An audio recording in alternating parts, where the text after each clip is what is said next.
Hi, this is Group 8, and we are doing our business idea presentation. We are Emily, Chase, Ian, Sheila, James, and Cooper.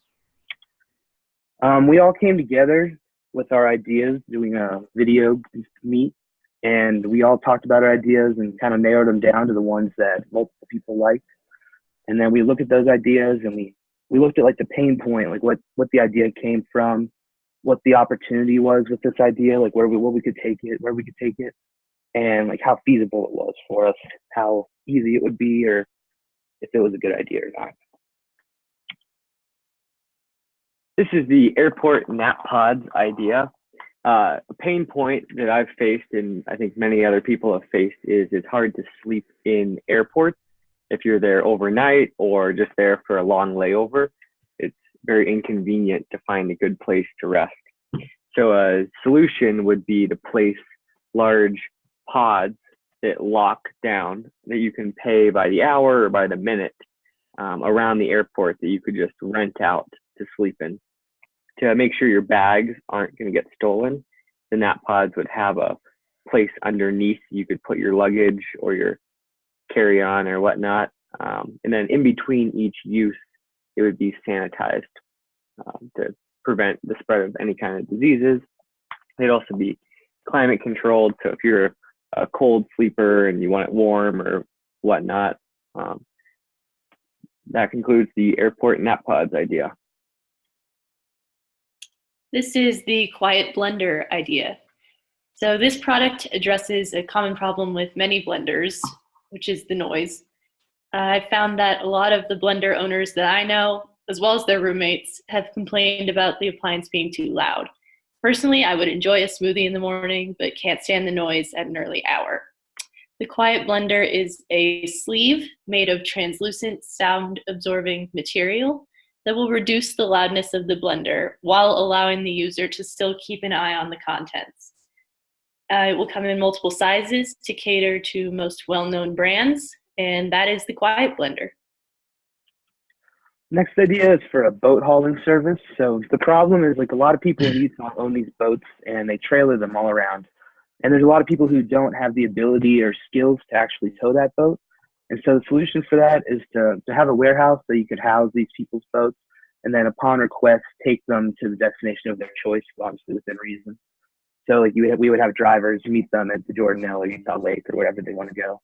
And then, like, in addition to the towing services, you could also have other marine services back at the warehouse, like repairs and cleaning the boats, to help drive more cost sales. This is our business / multi-use phone case. The problem that we would see having two phones for a business and a personal use. So our solution was coming up with a phone case that was capable to do both business and personal.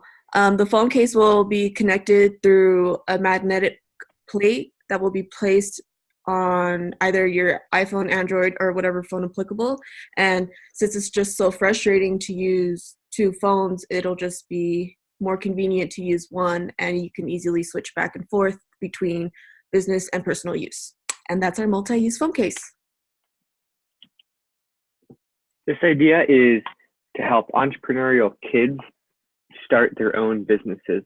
I often see a lot of people, or kids, want to have lemonade stands or small businesses, and they strive for something bigger, but they don't understand the best way to go about finding a market and how to find suppliers or a way to create their sellable good. So this would be a guide and a way for them to walk through finding an idea and then bringing it to life. It could span into something where people who already have launched successful businesses, or people who want to mentor other kids, are connected back to these aspiring entrepreneurs.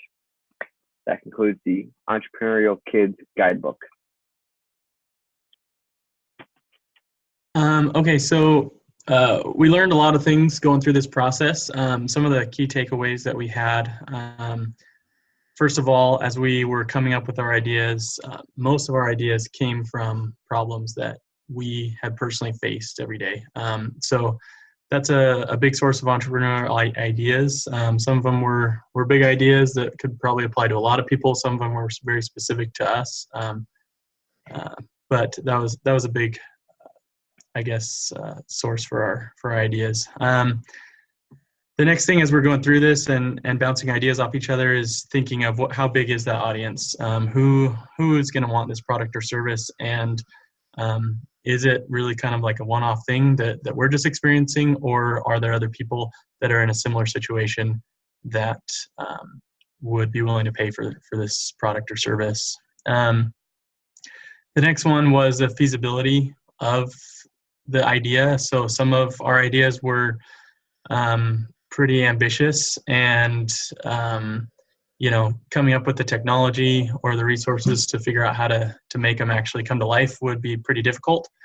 Some of them we could get away or get started on right away with minimal capital and resources. So that went into selecting which ideas we might want to pursue, but we didn't rule out ideas that were harder. We just kind of took that into consideration on what we could actually accomplish. And then the last one was that coming up with good ideas and honing those takes a lot of time. It was really helpful, like bouncing ideas off each other and getting other perspectives on the ideas, but kind of honing those and making them actual business, we realized will take quite a bit of time. So those were our takeaways.